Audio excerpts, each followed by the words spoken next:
नमस्कार दोस्तों, मैं एडवोकेट बरखा शर्मा आपका डीलो क्लासेस में स्वागत करती हूं और हम लोग कर रहे हैं सीपीसी की सीरीज करते करते हम लोग आ चुके हैं पार्ट 6 पर।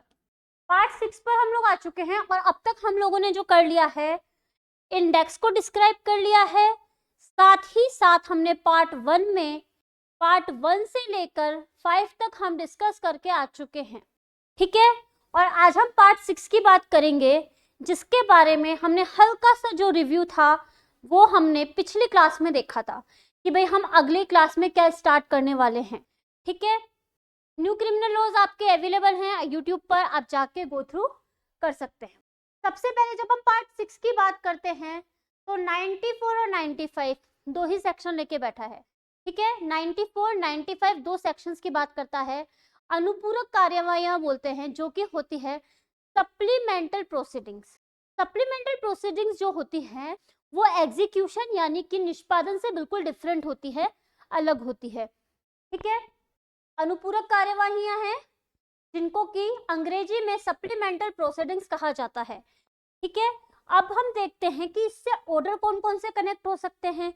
तो ये जो बात होगी ऑर्डर कनेक्ट करने वाली, ये आप लोगों का होमवर्क रहेगी कि जो ऑर्डर्स हैं वो मैं यहाँ पे राइट डाउन करवा रही हूँ, लिखवा रही हूँ, उनको आपको गो थ्रू करके आना है। क्योंकि अभी हम क्या कर रहे हैं, सीपीसी का सेक्शन वाला पार्ट देख रहे हैं।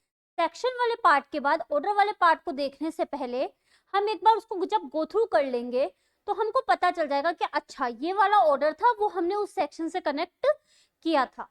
तो कौन से ऑर्डर्स हैं जो इससे कनेक्ट हो रहे हैं। सेक्शंस की बात आ गई तो 94 और 95 आ गए, और ऑर्डर्स जो आते हैं 24, 25 और 26 क्या है इन ऑर्डर्स में, ये आप लोग देखेंगे। ठीक है, अब हम नेक्स्ट इस टॉपिक में क्या क्या है वो बात कर लेते हैं। देखिए, सबसे पहले जब सेक्शन 94 की बात आती है तो प्री का क्वेश्चन बन जाता है कि हमको अनुपूरक कार्यवाहियां कौन से सेक्शंस में दे रखी है। तो अगर बेसिकली इनका पार्ट पूछ लिया जाए तो पार्ट तो हो गया हमारा 6, सेक्शन हो गए 94 और 95। बेसिकली जब डायरेक्टली केवल एक सेक्शन की बात की जा रही है तो सेक्शन 94 को आप कनेक्ट करेंगे। ठीक है, अनुपूरक कार्यवाहियां यानी सप्लीमेंटल प्रोसीडिंग्स की बात कर रहे हैं। तो क्या बोला जा रहा है इस सेक्शन के अंतर्गत, जब आप इस सेक्शन को एक्ट के अंतर्गत देखेंगे, यानी जो हमारा सीपीसी का बेयर एक्ट है उसके अंतर्गत देखेंगे, तो आपको लगेगा कि ये बहुत बड़ा सेक्शन है, हम इसको कैसे करेंगे। तो सबसे पहले क्या करना है, बेयर एक्ट की रीडिंग करनी है। बेयर एक्ट की रीडिंग करने के बाद आप देखेंगे कि मैं इसमें से कुछ की पॉइंट निकाल के लेके आई हूँ। क्योंकि जब हम किसी चीज को बड़ा सेक्शन में देख लेते हैं तो हमको लगता है कि अरे यार हम इतना बड़ा सेक्शन कैसे याद करेंगे। तो फिर क्या होता है, हमको उसके की पॉइंट निकालने पड़ते हैं कि ठीक है अब इसमें से की पॉइंट निकालेंगे और फिर हमको ये सेक्शन उस तरीके से याद हो जाएगा। तो बेसिकली जब हम इस सेक्शन की बात करते हैं तो इसमें 5 पॉइंट सामने निकल के आते हैं। ठीक है, आप आपके बेयर एक्ट में अंडरलाइन कर लीजिएगा। क्या बोल रहा है इसके अंतर्गत, न्यायालय यानी कि कोर्ट न्याय के उद्देश्यों को विफल किया जाना निवारित करने के लिए, यानी कि न्यायालय कोर्ट क्या करेगा, ऐसा कोई काम नहीं करेगा कि जिससे कि न्याय का उद्देश्य यानी कि न्याय नहीं मिल पाए, ऐसा कोई काम नहीं करेगा। उस कार्य को विफल होने से बचाने के लिए, उस कार्यक्रम को फेल होने से बचाने के लिए क्या करेगा, किसी को यानी कि जो भी पार्टी होगी जो गलत होगी उसको क्या करेगा, सिविल कारागार में सुपुर्द कर सकेगा, यानी कि उसको सिविल जेल में भेज सकेगा। सप्लीमेंटल प्रोसीडिंग्स के अंतर्गत सबसे पहले कोर्ट क्या करेगा, न्याय किसी व्यक्ति को नहीं मिल पाए उससे बचाने के लिए कोर्ट सिविल कारागार में ऐसी पार्टी जो गलत है उसको सिविल कारागार में सुपुर्द कर सकेगी। देखिए, बहुत ही सामान्य भाषा में बोला है जिससे कि आपको आसानी से समझ में आ जाए। फिर देखिए, इसको आपको कौन से ऑर्डर से कनेक्ट करना है, ऑर्डर नंबर 38। अब इस ऑर्डर नंबर 38 में क्या है ये एक बार आप गो थ्रू करेंगे। ठीक है, फिर इसके बाद बता रहा है, तो इसका मतलब हो गया इसको जेल में भेज देगा, और छोटा कर लो इसको। फिर क्या कर सकता है, संपत्ति की कुर्की क्या होती है, अटैचमेंट, हम पढ़ के आ चुके हैं। इसके अलावा इंजेक्शन व्यादेश जारी कर देता है, यानी कि किसी काम को रोकने के लिए कह सकता है कि भाई आप इतने समय तक, जब तक आपका ये मामला सोल्व नहीं हो जाता, आप इस काम को आगे नहीं बढ़ाओगे, यानी कि व्यादेश कर देता है, रोक देता है। आई बात समझ में? तो फिर इसको और शॉर्ट कर लो, इसमें क्या हो गया, इंजेक्शन, इंजेक्शन जारी कर सकते। सबसे पहले कौन सा ऑर्डर कनेक्ट किया था, 38, उसके बाद 24, फिर 39, और इसके रूल कहां से कहां तक पढ़ने हैं, 1 से लेके 5 तक। यानी अस्थायी व्यादेश के संबंध में ऑर्डर 39 रूल 1 से लेके 5 तक हम लोगों को देख के चलने हैं। इसके अलावा रिसीवर अपॉइंट कर सकता है, ऑर्डर 40 के अंतर्गत कनेक्ट करेंगे तो आपको पता होना चाहिए, सबसे पहले जेल जाएगा, अटैच करेगा, इंजेक्शन जारी करेगा और फिर बाद में रिसीवर अपॉइंट कर देगा। ये सब काम कर सकता है।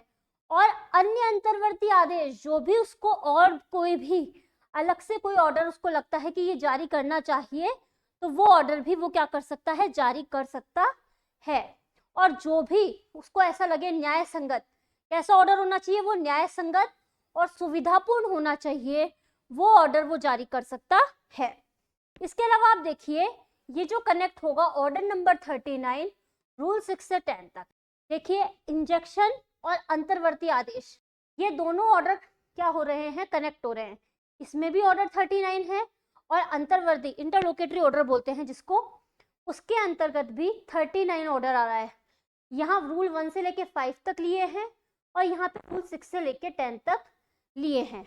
तो ये सारे काम जो हैं वो क्या कर सकता है, अनुपूरक कार्यवाहियों के अंतर्गत वो व्यक्ति उस व्यक्ति से करवा सकता है अगर कोर्ट को लगे तो। किस चीज के लिए, कि भाई इन काम को करने से किसी का न्याय नहीं मिल पाए, तो फिर क्या कर सकता है, जेल भेज सकता है, कुर्की कर सकता है।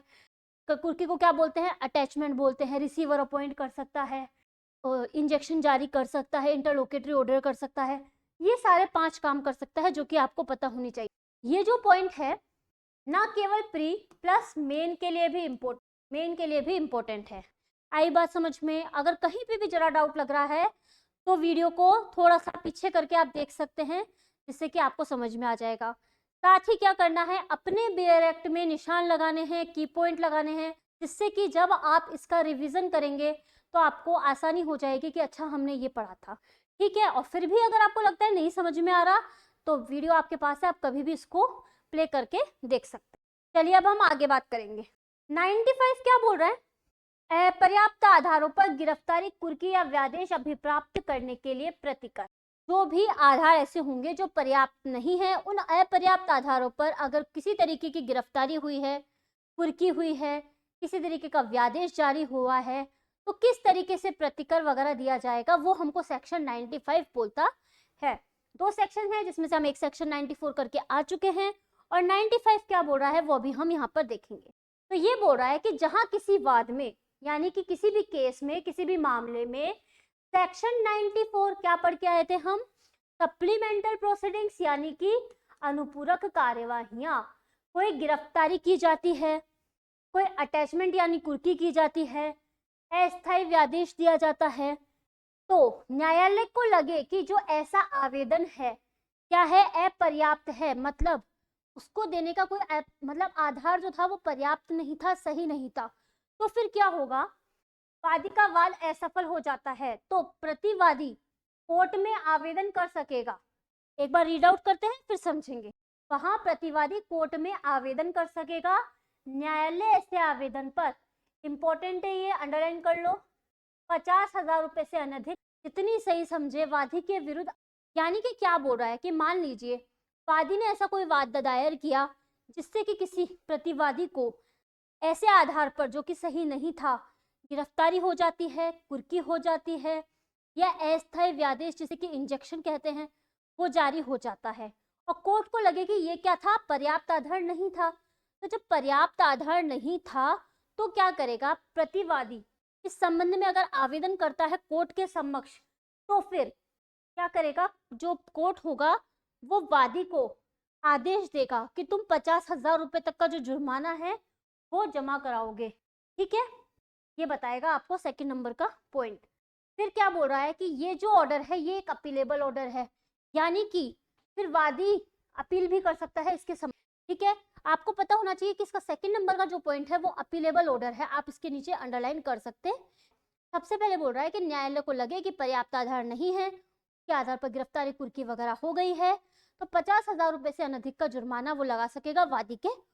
फिर बोल रहा है न्यायालय अपनी धन संबंधी अधिकारिता के परिसीमाओं से अधिक रकम अधिनिर्णय। क्या मतलब निकला इस बात का कि मान लीजिए किसी कोर्ट को अधिकार है कि वो 25,000 रुपए तक का ही जुर्माना दे सकता है तो वो केवल इतना ही जुर्माना देगा। किसी को अधिकारिता है 50,000 रुपए तक का जुर्माना देने की तो वो इतना ही देगा। तो वो कह रहा है कि कोर्ट की जितनी धन संबंधी अधिकारिता होगी उतनी ही अधिकारिता के अंतर्गत वो जुर्माना दिलवा सकता है। आवेदन को निर्धारित करने वाला आदेश किसी गिरफ्तारी, कुर्की, व्यादेश प्रतिकर के लिए किसी भी वाद का वर्जन करेगा।